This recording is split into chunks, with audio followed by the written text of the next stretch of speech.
সামরিক বাহিনীর সঙ্গে বিরোধের পর দুর্নীতির অভিযোগে ২০২৩ সালের আগস্ট থেকে কারাগারে বন্দী পাকিস্তানের সাবেক প্রধানমন্ত্রী ও তারকা ক্রিকেটার ইমরান খান। পরিবারের সদস্যদের সঙ্গে দেখা করতে না দেয়া, মৃত্যুর গুজব, ইমরানের স্বাস্থ্যের বিষয়ে কারা কর্তৃপক্ষের গাফিলতি সহ নানা অভিযোগের মধ্যেই চলতি সপ্তাহে কারাবন্দী জীবনের ৩য় বছর পূর্ণ করবেন ইমরান খান।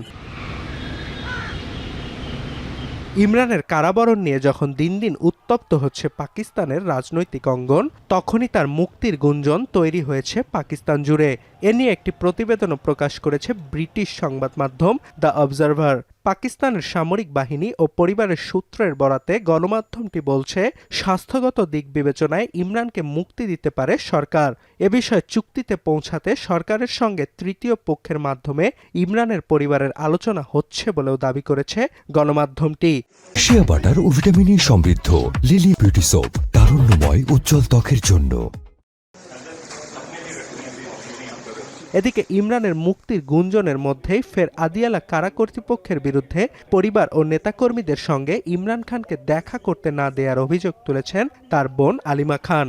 আলিমার দাবি, সপ্তাহের প্রতি মঙ্গল ও বৃহস্পতিবার পরিবার ও আইনজীবীদের সঙ্গে ইমরানের সাক্ষাতে আদালত স্পষ্ট নির্দেশনা দিলেও তা মানছে না আদিয়ালা কারা কর্তৃপক্ষ। इमरान खान अदालत से रिहा होना है। अब अदालत का हाल सुन रहे हैं। इमरान खान के लिए ऐसे ऐसे नायाब जजेस ढूंढ के लाए हैं, ऐसे बेज़मीन जजेस ढूंढ के लाए हैं।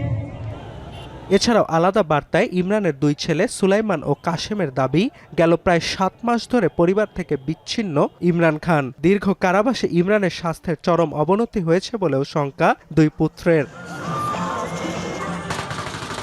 এদিকে পাকিস্তানের চলমান রাজনৈতিক অচলাবস্থার অবসানে ইমরানের মুক্তির বিষয়টি সরকারকে বিবেচনায় নেয়ার আহ্বান বিশ্লেষকদের। অর্ণব প্রসাদ, এখন বিশ্ব।